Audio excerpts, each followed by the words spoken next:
At this time, please welcome the Chief Operating Officer for Federal Student Aid, Mark Brown. Good morning.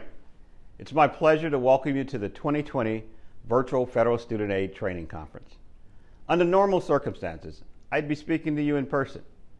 But as we all know, the events of this year made it necessary to hold our first ever virtual training conference. I'm very excited that we will still have the opportunity to connect over the next few days. Thank you in advance for helping to make this virtual conference a success. We've seen record-setting registration this year. By early November, we crossed the 10,000 registrant threshold, and that number has only risen. One of the silver linings of holding a virtual conference is how easy it is to attend. We don't have to worry about travel fare, packing, early flights, and snowy Reno weather like last year. The keynotes, the updates, the Q&As are just a click away. Still, we realize the many other commitments on your time. So I thank you for your attendance, because without you, we couldn't be successful. But together, we can. For our part, Federal Student Aid is striving to make this year's conference as engaging and informative as in the past. Now, perhaps more than ever before, we must all put our heads together to deliver for the students, families, borrowers, and institutions we serve. I'm so looking forward to the great lineup of speakers and sessions we have in store for you this year. Before I get into the specifics of what I want to cover today, let me say this. I hope you, your families, and your colleagues are doing well. The past 9 months have challenged us in so many different ways, and it's important that we acknowledge and support each other. In fact, one of my major points of emphasis is to put people first. At Federal Student Aid, we so believe in putting people first that we bake that point into our fiscal year 2020-2024 strategic plan as part of goal number 1, which is to empower a high-performing organization. As a brief aside, thank you to all who reviewed our draft strategic plan and provided your feedback. We expect to publish the final plan this winter. Now, within Federal Student Aid, putting people first means making sure we have the most qualified people in the most appropriate positions. It means supporting and developing them professionally and as leaders. And during the coronavirus emergency, the same is for your parents, daughters, sons, caretakers, borrowers. We all know that those two are your people. In the broader context of the work we do, putting people first means funding educational opportunities for America's students and families and supporting the institutions, your institutions, that deliver those opportunities. Everything we do flows from this. Those of you who've heard me speak before, which by this time is many of you, may have also heard me say, stay in the fight. Stay in the fight is a saying from my time in the United States Air Force. It's a reminder that no matter what obstacles we face, we must persevere toward our goal, to provide education for all who want it, regardless of affluence or zip code. In our current circumstances, it has only become more relevant to continue fighting for students, parents, and borrowers. And this is a fight worth having. This is a fight we win when we fight together, and together we can. The reason, or why for this fight, is embedded in the Federal Student Aid mission, keeping the promise, funding America's future, one student at a time. We're fighting for our students, our future, and we're fighting to keep a promise. Today I'll discuss that promise and what Federal Student Aid is doing and what we need from you to deliver on it. But first, let's look at where we are now. What do we know? We know our work isn't without its challenges. Challenges such as rising federal student loan debt, college costs that are outpacing inflation, and now the COVID-19 emergency. Federal student loan debt has ballooned to more than $1.5 trillion, a number so large it's difficult to comprehend. It's fall, so I'll use an analogy for you football fans. Picture this. If the federal student loan debt were stacked into neat piles of $100 bills, it would cover a football field more than 17 feet high and go from goalpost to goalpost. Now for you Dallas fans, I know it's difficult to understand going from goalpost to goalpost, but trust me, it's a long way. In recent decades, costs have dramatically outpaced inflation and wage growth. Students and their families have turned to loans and savings to cover the gap when grants and scholarships are not enough. This raises questions about who should pay for school, how much, and for how long. Rising costs also mean that when students graduate, many of them are faced with mounds of debt. In some cases, the weight of this debt prevents students from reaching their full potential despite having earned a degree. Many Americans bear an unreasonable financial burden to educate their children. I don't have to tell you, it's a burden that millions are struggling to effectively and responsibly manage. We know how complex the current environment has become. Today's students come from all walks of life. Circumstances are changing, have changed, for what is considered, or we've called, a so-called traditional student. About 20 million students attended colleges and universities last fall, and 46% were first in their families to ever attend college. Approximately 37% of them were over the age of 25. They may have children and be single parents. And 64%, yes, 64% work at least part-time. That means more students are likely dealing with what? The challenges of balancing school, personal obligations like childcare, and often work. On top of all of that, this year has been unlike any year before in recent memory, as the world faces the COVID-19 emergency. Americans across the country have had to confront personal and financial uncertainty. Entire industries were halted in their tracks, while others moved to full remote work. These pressures have historically exacerbated socioeconomic and educational gaps. Schools have faced difficult decisions about balancing virtual and on-campus instruction and how to keep everyone safe. Seemingly minor issues like getting electronic versus wet signatures became inordinately burdensome. We kept hearing about the new normal. I'm sure none of us considered relying on video conferences like this one on a daily basis, yet this is how many of us spend our days. All of this is to say one thing: our customers need our support now more than ever. Let's look at some early data on 2021 and 2022 federal application for federal student aid. This application cycle contextualizes the support we're providing for our shared customers and where we can do more. On October 1st, the first FAFSA submission for this cycle came from Illinois 1 minute and 27 seconds after the form launched at 1 a.m. Eastern Time. 2 seconds later, the next application came in from New Jersey. 16 days later, more than 1 million FAFSA forms had been submitted. As of early November, nearly 3 million FAFSA forms had been submitted. And despite the effects of COVID-19 on the economy and the lives of students and families, there have been some bright spots. 2 states, Georgia and Nevada, recorded more than 20% increases in total FAFSA submissions as of November 1st compared to the previous cycle. Arkansas with a 16.2% increase, California with a 14.3% increase, and yes, Hawaii with a 14.2% increase round out the top 5 states. However, the numbers of high school seniors submitting FAFSA forms has fallen. As of the end of October, we've seen a nearly 15% decline in the number of FAFSA forms submitted nationwide by high school seniors compared to the prior application cycle. At the state level, the percent changes range from a nearly 35% decline to a modest 6% increase. There's clearly still a lot of work to do.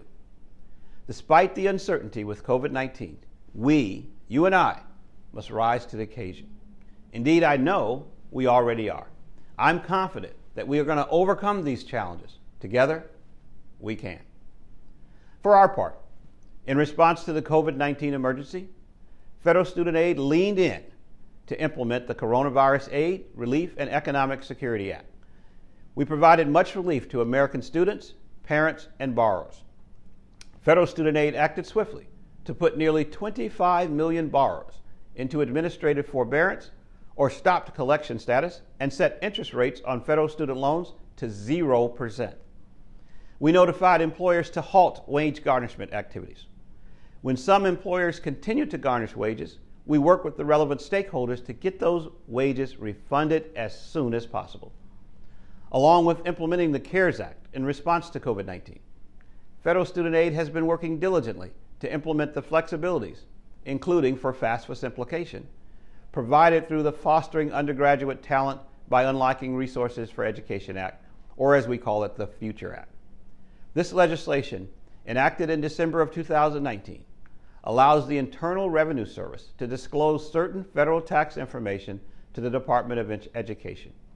This information helps determine eligibility for recertifications for income contingent or income-based repayments of student loans, discharges of loans based on total and permanent disability, the amount of federal student aid under the Higher Education Act.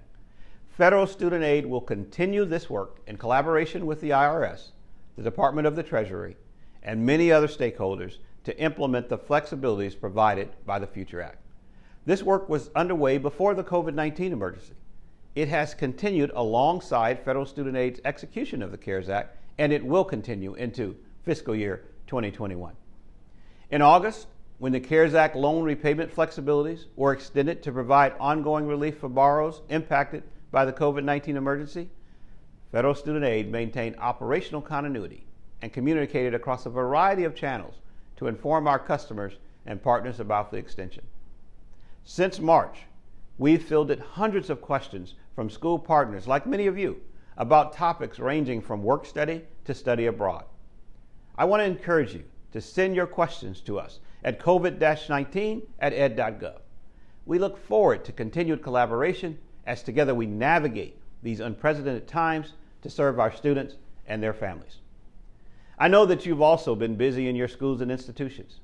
You're on the front lines helping students and families navigate the complexities and, sadly, the anxieties of paying for college. For example, I had the chance to hear about the great work being done by Sage Crary, the Director of Financial Aid and Scholarships at Southern Connecticut State University. Sage's decade of financial aid experience kicked in during the COVID-19 emergency. In May of this year, her office implemented a proactive professional judgment campaign in face of what Sage anticipated would be impending need. She had been hearing from lots of families about layoffs and challenging financial circumstances, but Sage decided to do something about it. Within the first 60 days of the professional judgment campaign, Sage and her colleagues helped more than 400 families. This proactive intervention not only helped adjust those families' qualifications for federal student aid, but it also helped Southern Connecticut State University maintain its student retention rate in these trying times. By providing students and families with easy-to-understand scenarios, like asking if they had lost a job, Sage and her team communicated effectively to get the right information out to those who need it. As a first-generation student who dealt with the complexities of funding her final year in school, Sage knew how important it was to connect with those students and families who needed it most, when they needed it, or even before they knew they needed it. Thank you, Sage and your team. That's putting people first. That's staying in the fight. So this brings me back to the promise I mentioned earlier. As a country, we made a promise just over 55 years ago with the signing of the Higher Education Act of 1965. In 1965, our country promised to fund America's future and provide opportunity through post-secondary education. This legislation created the Title IV programs that we administer to this day. Now, back then, roughly 1 in 10 Americans graduated college, 17% of Americans' families lived in poverty, and the median income stood just above $6,000. The average annual cost of 1 year at a public college was almost $1,000. Yet, still, that was completely out of reach at the time for many Americans. 55 years ago, our country decided to act on its vision of a society where no child would go unfed or unschooled. today. The median household income is approximately $63,000. Poverty has been cut almost in half, and more than a third of Americans have 4 or more years of college. But along with these improvements, we've experienced the challenges of ballooning student loan debt and college costs, outpacing wage growth and inflation that I already discussed. This puts us in a new context. In 1965, success was often defined simply as going to college. Today, we must give students and their families more knowledge, more support, more access, more communication. That's what I heard directly from students during a focus group we held in October. Students and borrowers spoke of their desire for enhanced and expanded financial literacy. At Federal Student Aid, we're taking this so seriously that we launched our own Student Financial Empowerment Initiative this October with the virtual summit. We know that empowering students and their families to make the best financial decisions is not an easy task. People are complex, people are busy, and right now, times are tough. But empowering students and their families isn't just the best thing to do, it's the right thing to do. Federal Student Aid is committed to empowering students to make sound decisions about their education, including how to pay for it. We need to equip customers with the knowledge and tools necessary to make financially informed decisions toward gainful employment or career advancement, regardless of their educational path. I recently heard from Emily London Jones, the Director of Student Financial Aid and Scholarships at Xavier University of Louisiana, about the importance of promoting early financial literacy and wellness. I agree, and that is exactly what Federal Student Aid is working on with our new Student Financial Empowerment Initiative. I also want to thank Emily for the work her and her office have been doing during the COVID-19 emergency. Leveraging their experience with emergency preparedness planning, normally for hurricanes, Emily and her team made sure they had the equipment, the software, and communication protocols they needed to succeed in a remote environment. To maintain the great Xavier's emphasis on providing a nurturing environment for its students, Emily and her team established virtual counseling sessions to maintain normal office hours. That kind of continuity and consistency is important for students who are juggling their lives on top of the added burdens of COVID-19. Emily and team also hosted virtual town halls to keep the line of communication open and the information flowing to students and families. Thank you, Emily. Thank you to all of you who have made the extra effort to meet the needs of students and families during this very trying time. Speaking of extra effort, I want to highlight Jen Schultz, the Director of Financial Assistance at Sauk Valley Community College in Dixon, Illinois. Jen attended Sauk Valley Community College, where she herself was a Federal Student Aid customer through the Federal Work Study Program. She worked in the financial aid office as a student. She got to know the work firsthand. The family-like experience she encountered, the same one I'm sure many of you know, it encouraged her. She rose to become the Director of Financial Assistance. As a graduate of Sauk Valley Community College and a recipient of Federal Student Aid, Jen knows the challenges students and families are facing. She knows how to help. When her office went remote in March due to COVID-19, they made as many adjustments as they could to be available for students and families. For example, in lieu of the presentations they normally host for local schools, Jen and her team dispersed a virtual presentation to more than 15 schools in the district. They got record attendance in the process. Leveraging her financial aid experience and the digital tools at her disposal, Jen is keeping the promise. Thank you, Jen. The COVID-19 emergency has underscored the importance of providing 21st century digital and financial empowerment resources to support the students, parents, and borrowers we serve. To that end, FSA has committed to the next generation of Federal Student Aid, what you've heard before, the Next Gen FSA initiative. We're reimagining how we operate and interact with our customers and partners like you. This major transformation, which we announced in November 2017, is well underway. Focused on improving every aspect of what we do, Next Gen FSA will deliver an enhanced 21st century customer experience from fostering greater awareness about financial empowerment to applying for and receiving aid through successful repayment. Through NextGen FSA, we're modernizing the ways we interact with students and families. We're listening to our customers. We identified pain points, one of which was the complexity of our online footprint. So we consolidated 4 different heavily trafficked websites with millions of combined visits into one, studentaid.gov. That website is now FSA's single front door on the web, one comprehensive, recognizable resource for our customers. Likewise, we consolidated various contact center phone numbers down into a single number, 1-800-4FED-8. This number includes new, interactive voice response functionality to direct our customers to where they can get the answers they need quickly and easily. We've also introduced new tools and resources to address a variety of other customer pain points. In April, Federal Student Aid launched a resource called the Annual Student Loan Acknowledgement. This is for students currently in college or career school. With the acknowledgement, we are baking student financial empowerment into the federal student aid process for new and experienced borrowers and including both grant and loan information. For new borrowers, the acknowledgement lays out borrower-specific information like loan balance, monthly payment, and expected salary based on each borrower's school and program of choice. For experienced borrowers, the acknowledgement shows amounts borrowed to date, how close they are to their lifetime borrowing caps, and it estimates future monthly loan payments. The ideal is that borrowers will complete an annual student loan acknowledgement each year when accepting new federal student loans.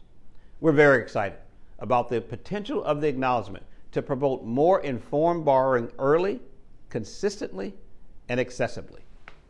Another next-gen resource is Loan Simulator. This tool walks students and parents through the process and allows them to test drive and compare personalized scenarios using their own student debt data. This simulator also helps students set repayment goals and develop informed financial strategies.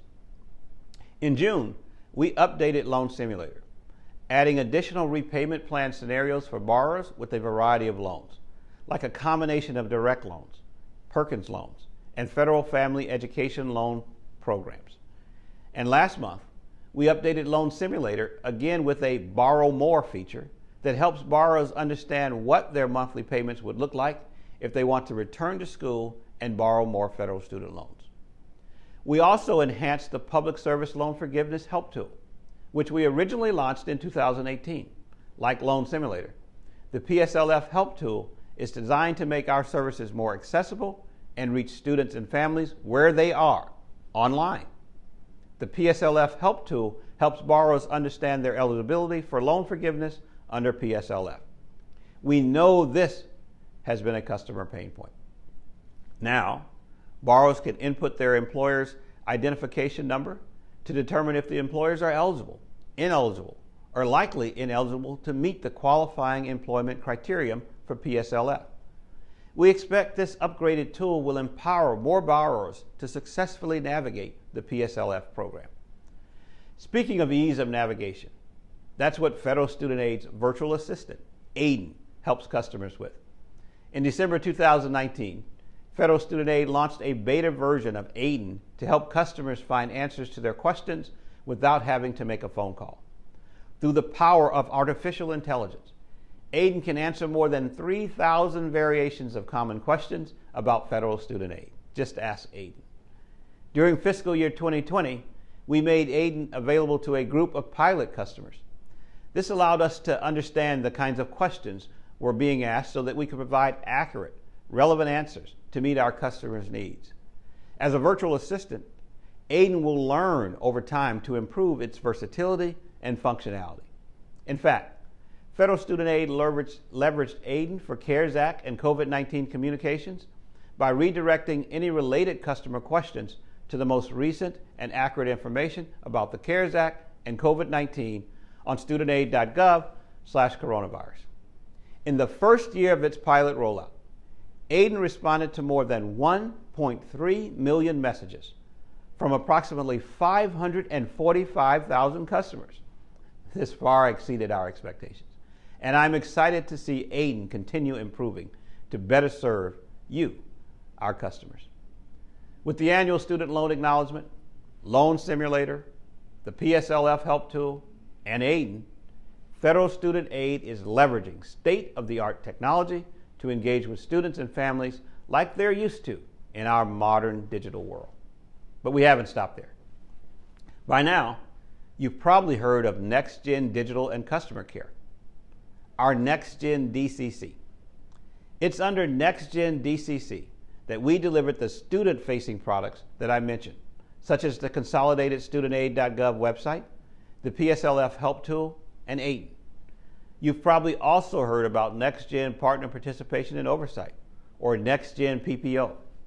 This represents the partner-facing elements of Next Gen, including one that's especially relevant to your work that I'm excited to highlight today. But before I do that, I want to emphasize how Federal Student Aid work with partners like many of you to get where you are with Next Gen PPO, and how we'll continue to do so to get where we need to be. In the same way that we listen to students, parents, and borrowers and use data to understand pain points and then improve their student aid journey, we're going to do that for you. We are executing Next Gen PPO with significant input from the financial aid community. For example, we created the Partner Experience Council to receive direct, continuous feedback with our partners in the field. More than 100 individuals representing schools, servicers, and state agencies that provide federal student aid related services have participated. I want to thank them for their invaluable contributions, the positive feedback, as well as the frustrations and suggestions for improvement. We know it's frustrating. It's frustrating for you to use multiple systems to administer our programs. It's frustrating to have separate sites for important training and different customer service points of contact. And yes, it's frustrating to not receive information in real time and have manual processes that take too much of your valuable time to complete. We hear you. We need to make it easier for you to engage with Federal Student Aid's programs, products, and services. That's exactly what Federal Student Aid will do with the launch of a new Federal Student Aid branded partner website, FSA Partner Connect. Let's take a look. Throughout 2020, we've been working on making all kinds of improvements for students, including an enhanced studentaid.gov, a single 1-800 number, an enhanced customer care platform, and a personalized communications platform. But 2021 has a new focus on improving things for you, our partners, and helping you to accomplish your mission of serving students better. We've conducted multiple focus groups, surveys, and hundreds of hours of interviews, all to make sure we really understand the partner experience. We then took everything we've learned and are now thrilled to bring the Next Gen vision to life right here at the new FSA Partner Connect, where you'll find the new Knowledge Center,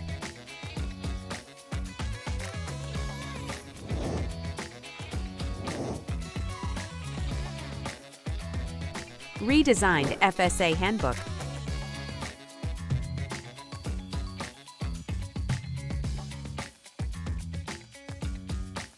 comprehensive account information in one place,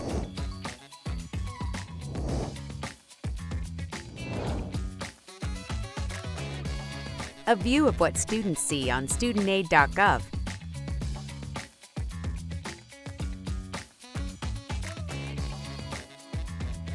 new dashboards,